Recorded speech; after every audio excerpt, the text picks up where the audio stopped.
ఒకటొకటిగా చెప్తాను. 5 ఏళ్ళు క్రైటీరియా ఎక్కడ డివేట్ కాలే.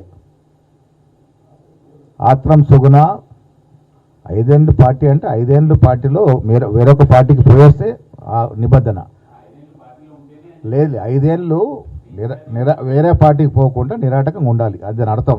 సుగుణ గారు ఉద్యోగం వదిలేసి రాజకీయాలు కొత్తగా వచ్చారు, ఆవిడకి కండిషన్ వర్తించదు కానీ వేరే పార్టీకి పోయిరాలి.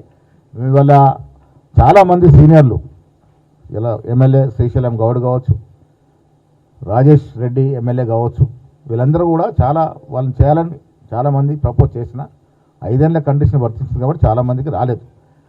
అది ఆ కండిషన్ ఎక్కడ డివేట్ కాలే. మీరన్నది ఎమ్మెల్యే పదవులు నేను ముందే క్లారిఫై చేశాను. ఎమ్మెల్యేలు గతంలో కూడా డీసీ అధ్యక్షులుగా ఉన్నారు, భవిష్యత్తులో కొంతమంది వస్తారు, ఎమ్మెల్యేకి అది వర్తించిన మాట చెప్పాము. కార్పొరేట్ చైర్మన్లు కొంతమంది వచ్చాయి, ఎస్ నెక్స్ట్ రెన్యువల్లో వారికి రాదు, డీసీ ప్రెసిడెంట్గా మిగులుతారు వాళ్ళు, అది క్లారిటీ.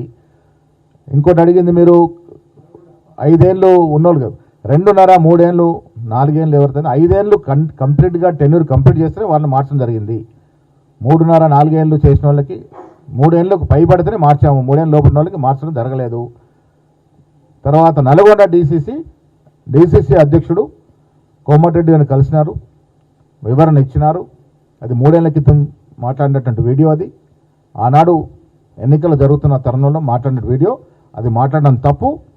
దాన్ని పీసీ అధ్యక్షుడు నేను కూడా సమర్థించను. కానీ కోమటిరెడ్డి గారిని కలిసి నేను వివరణ ఇచ్చినాను, బహిరంగ క్షమాపణ చెప్పినాను, వారిని అన్నీ కూడా వివరంగా మాట్లాడి వచ్చినాన్న మాట ఇందాక నాకు కలిసి చెప్పడం జరిగింది.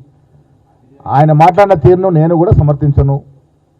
కానీ అది 3 ఏళ్ళకి జరిగినటువంటి వీడియో, ఆయన నియామకం కూడా అక్కడ ఉన్నటువంటి సీనియర్లు, మెజార్టీ సీనియర్లు చెప్పిన దాని ప్రకారం జరిగినట్టుగా మాకు, ఎందుకంటే మేము ఈ ప్రక్రియలో ఎక్కడో కూడా నేను కానీ ముఖ్యమంత్రి గారికి ఇన్వాల్వ్ కాలే, ఫలానా చోట ఫలానా అధ్యక్షుని చేయమని చెప్పలే.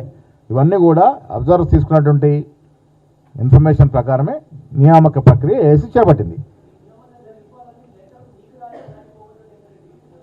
మంత్రిగా ఉన్నారు కాబట్టి ముఖ్యమంత్రికి రాసి మాకు కాపీ పెట్టాడు, సీఎంకి రాసి మాకు కూడా కాపీ పంపినాడు.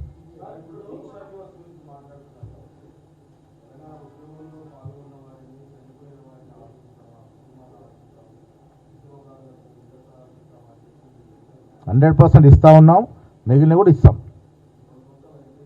వాళ్ళు 10 ఏళ్ళలో ఇచ్చిన ఉద్యోగాల సంఖ్య ఎంత? మనం తెలంగాణ తెచ్చుకుందే నిరుద్యోగ నిర్మూలన కోసం. మా ఉద్యోగాలను ఆంధ్ర ప్రాంతానికి పోతున్నాయని తెలంగాణ ఉద్యోగం మొదలైంది. ఉద్యోగం మొదలైంది ఎక్కడ? నీళ్లు, నిధులు, నియామకాలు అటుకెక్కిచ్చారు. కుటుంబ సభ్యులంతా ఉద్యోగాలు చేరారు తప్ప చనిపోయిన కుటుంబాలకు ఉద్యోగాలు రాలే. నిధులు ఏ రకంగా జరిగాయో, ఏ రకంగా అన్యాక్రాంతం మనం చూసాం. నీళ్ళ దోపిడీ ఏ రకంగా జరిగిందో చూసాం. నిధులు ఎక్కడుండి నిర్వర్తించారు వారు? సెక్రటరీకి వచ్చిన పాపన పోలే. సో ఇవన్నీ కూడా డిబేట్ అయినాయి, పక్కదారి పట్టినాయి. కాబట్టి ప్రజలు, విజ్ఞులు కాంగ్రెస్ పార్టీని తీసుకొచ్చారు.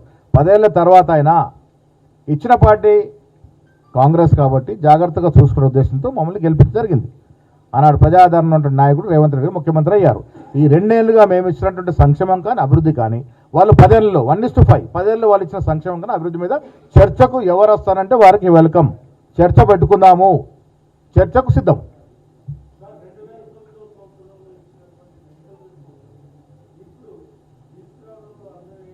పదేళ్ల తర్వాత మళ్ళీ దీక్షల పేరట ప్రజల్ని మోసం చేయాలని చూస్తూ ఉన్నారు. కాబట్టి ప్రజల్లో మళ్ళీ కొంత ఈ సెంటిమెంట్ని ఎక్కియాలని ప్రయత్నం చేస్తున్నారు. కాబట్టి ఈ వాస్తవాలు బయటకు తీసుకోవాల్సి వచ్చింది.